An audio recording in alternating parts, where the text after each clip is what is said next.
Jamal, it's been kind of a journey to get here with the fight cancellation, rescheduling, all you had to go through. So what's the feel like now that it's actually fight week and you're getting ready to compete? Oh man, I'm locked in and I'm ready, man. That's what I love to do. It's the fun part I have to deal with as far as that goes, but it took a while. Nice. Well, good to hear that you're doing good now. This is a big opportunity for you, and it's a fight that you said is you're taking kind of personal. Yeah, I'm taking this a little personal just because of some of the things that was said, you know what I mean, some of the narratives that, you know what I mean, Paulisha decided to paint, you know what I mean, so yeah, I didn't appreciate that. I didn't appreciate the he pulled out comment. I didn't appreciate the him calling me a bitch and telling me I had to show him a COVID test and if we coughing up blood, show me. I didn't appreciate that shit, you know what I mean, so you get to feel it. Yeah. You guys had an opportunity to have a little brief conversation earlier today. I see what happened there. No, it was just a little, you know, I'm gonna get up, you know what I mean, if you call me a bitch, you know what I mean, you talk like I'm scared of you, I'm gonna get up and I'm gonna let you look me dead in my eyes and you really gonna see what it is. I don't play. I mean, where I come from, we don't play like that, you know what I mean? Like, I think I seen this little thing, you talking about, oh, I'm emotional, I'm getting it. None of that. It's none of that. It's just me letting you know. You know what I'm saying? Letting you know the type of person that you're dealing with, the type of fighter that you about to be locked in there with. You know what I mean? I felt like it was fair to let him know. So, you know what I mean? I had to ask him. I was like, who your dope man? Because some of the shit he's saying is like, whatever you smoking, I need some of that, bro.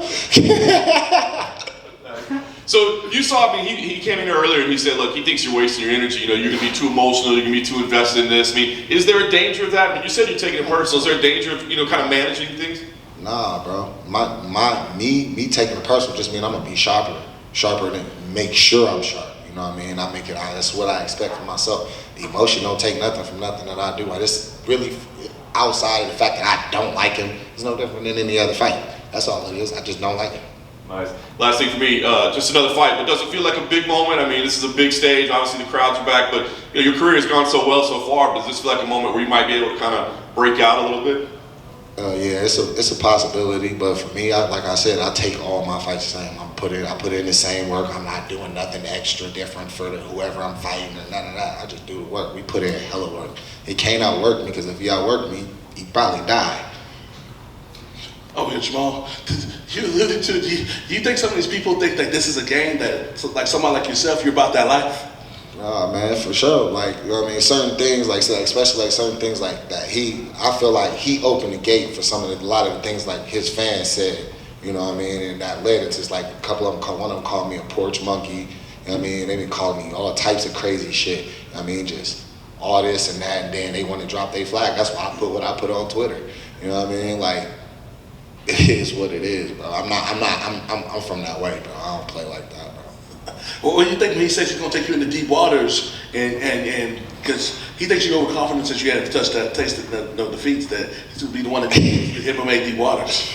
Man, what that be, bro? I've been 5 rounds. I've been 3 rounds. I've been in all different types of situations. People really don't know. I've been fighting since 2010. I've probably been fighting longer than he has. You know what I mean? Just because it took me a while to go pro and be at this, you know what I mean, get to the UFC and whatnot. Ain't no, man, I'm a shark, bro. But you worried about the shark in the deep waters, or you worried about you know what I mean? You worried about the shark in the deep water. The shark ain't worried about you.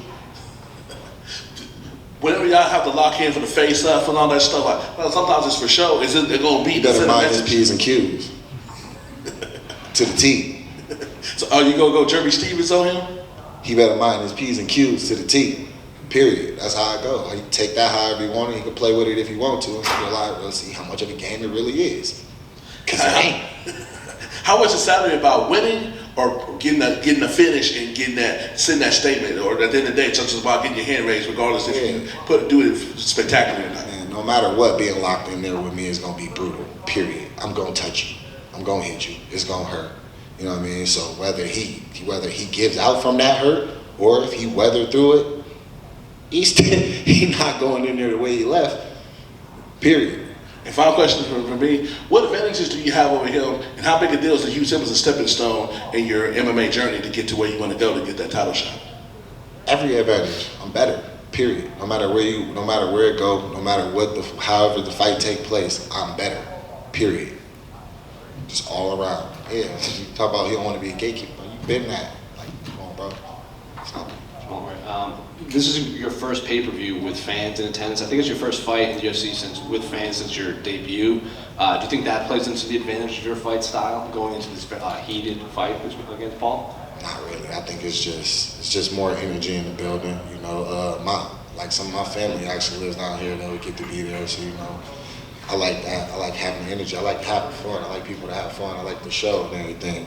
You know, at the Apex, it was more just straight go in and handle business. Now, you know, get to have some fun, get a little loose. You know.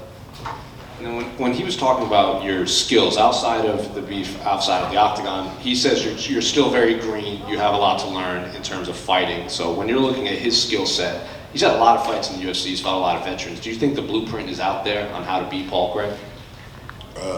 Yeah, but like he says I'm green because he don't know me. A lot of the things he said, that's why I asked him what he was smoking, because a lot of the things that he says don't make sense. If you actually knew me, you actually did some research, you wasn't just talking like, oh, he's only got, looking at a record. Looking at a record has gotten 9 people dominating already. You know what I mean? It's got them completely dominating because they looking at like, oh, I got more experience. I got my fourth fight. The dude had 26 fights. Domination. OSP was going into his 40th fight. Domination. Like, it don't mean nothing, bro. They got me confused. They talking to the wrong one, because I ain't worried about none of that. Jamal, speaking about confidence and being proactively looking to win, what's your message for all your fans now that they follow you all over the place? My fans, they already know I love y'all. I appreciate y'all. You know, but y'all already know what y'all. They became a fan for a reason. Y'all know what y'all. Y'all know what you know what you're gonna get when you when I'm in there. So yeah, exactly. Jamahal, what about the moment? This is that big moment for you, where you maybe have that aha moment when you get into the octagon and you look out at all those fans out there and you're on a fight card this big, and every fight the opponents get better and better. You don't lack any confidence, but do you think at all you're gonna look around and just go, whoa, I made it. This is where I'm born, where I'm destined to be? I mean, I'm taking it all in. Even right now, being here with y'all and everything, I'm taking this in. It's all an experience. It's a part of my life. This is what I've worked hard to get here and be able to do. So yeah, it's all a moment. But is that gonna take away from the task at hand? No. I'm fully locked in. When I say I'm locked into what I came here to do. I came here to dominate Paul Craig. And how about not letting that animosity affect your performance at all? I ain't worried about that at all, man. My coaches already know, my people already know. We handle business, bro. All that, and no matter how I feel about it or everything, I'm gonna fight the fighter in front of me. You know what I'm saying? I'm not gonna, I need to do this because I'm not like that. I'm not an idiot. I'm highly intelligent. My IQ in that ring is higher than probably anybody's in this game. They just don't realize it yet. You're just dripping with swag. Where's that come from? How did you develop all that? You're born that way? The swag, where'd that come from? That's where I come from, you know what I mean? My brothers, you know, and it's just me, man. Just me. I learned at a young age, just be yourself.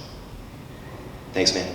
Appreciate it. James Jamal, you said that you feel that the UFC can promote you better, and since you said that, you're opening up the pay-per-view, you're the first fight. Do you feel that they listened?